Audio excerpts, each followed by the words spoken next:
Американски представници сметаат дека западните санкции ги предизвикаа финансиските тешкоти во Русија. Администрацијата на председателот Барак Обама по најновиот развој за руската економија со порака: "Нели ви рековме дека ќе биде така кога ги воведовме санкциите против Русија?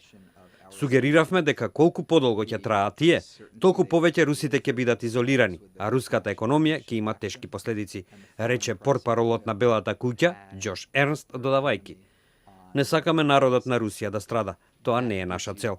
Ништо од тоа што правиме не е против русите. Секако дека тие се фатени во изборот на нивната влада и сега ги трпат последиците од тоа." Ернст повтори дека санкциите се со цел да го натераат председателот Путин да направи поинаков избор во однос на руската инволвираност во украинската криза. "Овие санкции би можело да бидат симнати за неколку недели или денови", рече тој, во Вашингтон, откако вредноста на руската рубља падна на најниско ниво во однос на доларот и еврото.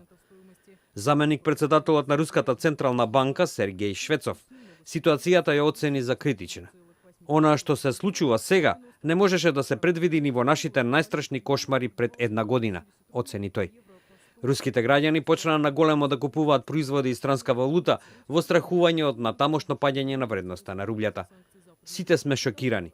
Пред еден час 1 евро се менуваше за 90 рубли. Не знам колку е сега", вели еден жител на Москва. Некои западни аналитичари сметаат дека за сегашните економски проблеми во Русија, освен санкциите, голем удел имал и падот на цената на нафтата во светот. Во меѓувреме, Вашингтон усвои нови санкции против Русија. Како и да е, се уште не е јасно дали најновите финансиски проблеми ќе го натераат председателот Путин да го смени курсот. Според американскиот државен секретар Џон Кери, Кремљ во изминативе денови направил конструктивни чекори во одржувањето на примирието меѓу украинските сили и проруските бунтовници во источна Украина. Поранешниот американски амбасадор во Москва Стивен Пайфер вели дека се зависи од тоа како Кремљ гледа на целите на западните санкции. Може да има напредок ако оцени дека целта е само менување на курсот спрема Украина. Но ако оцени дека цел на санкциите е уривање на владењето на Путин, тогаш тешко дека ќе има именување на руската политика, вели Стивен Пайфер.